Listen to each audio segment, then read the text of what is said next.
All right, today's topic is the periodic table of the elements. I have this picture here because I thought it was kind of interesting. You can find these online, and I have an interactive periodic table on my homepage. But go ahead and look at these. They show picture representations of each of the elements, and I think they're kind of neat. But today, what we're going to focus on is how the periodic table is laid out in groups of elements.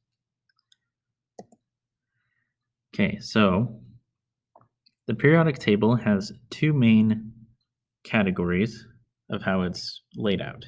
It's laid out with groups and periods. There are 18 groups and there are 7 periods. Another thing I suggest you do is have a periodic table laid out in front of you and go along and pause the video as necessary to annotate and color it in as we go. Okay, make notes on the periodic table because we're going to be using it a lot this year. So there are 18 vertical columns, which are groups, and there are 7 horizontal rows, which are periods. Okay. You will notice that there are these 2 rows as well. Where they belong on the periodic table is right there. Okay. The reason for this is that the periodic table otherwise would be extremely wide and it would be difficult to show it on a poster or to show it on a piece of paper like this. So if you'll notice, the atomic number jumps from 57 to 72, and it's filled in right here with 58 through 71. Likewise, the atomic number of 89 jumps to 104, and 90 through 103 is represented right here. Okay, so again, the reason for that is simply to make it fit and be more accessible on one page. All right, so this may be review for many of you, but let's talk about how the periodic table is organized into the 3 main types of elements. First of all, we have metals. Okay, and most of the periodic table, most of the elements in the universe are metals. That's a little bit surprising, I think. So, about 80% of all of the elements represented on the periodic table are metallic in nature. What does it mean to be a metal? Okay, so this is maybe review for some of you. Metals conduct heat and electricity quite well. They're malleable, which means that they can be created into sheets. They can be formed into sheets. And they are also ductile, which means that they can be stretched into wires, which is the reason why copper wiring exists. Okay. Gold foil exists, aluminum foil, right? Zinc is made into our coins. All right. Iron is another one that we know. So there's a lot of elements here. Even uranium is down here. Okay. So look through this and you'll recognize a lot of these elements in your day-to-day life. The next category would be the opposite of the metals, and those are called the nonmetals. And these include this sort of triangle on the top right and including hydrogen on the top left. Properties of nonmetals would include being generally poor conductors of heat and electricity. So, for example, carbon, like a charcoal brisket that you use in your barbecue, would not conduct electricity very well. Okay, many of these are gases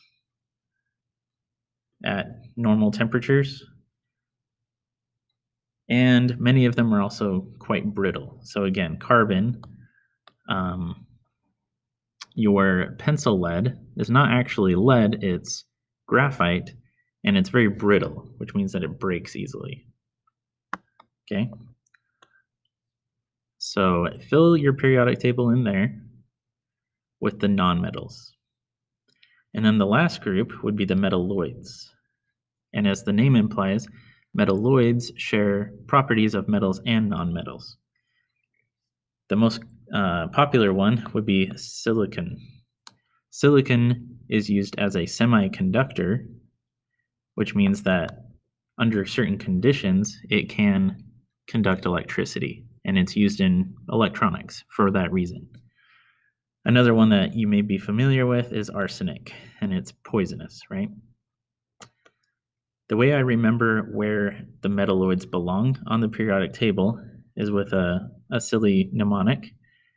You start at the basement of boron, because boron starts with a B. You go down the stairs, down to the cellar, until you arrive at the door of astatine. Okay? Astatine's symbol is At. So this staircase here, on either side of it, is the metalloids, with the exception of polonium, which is a metal, and of course aluminum, which we know is a metal. Okay?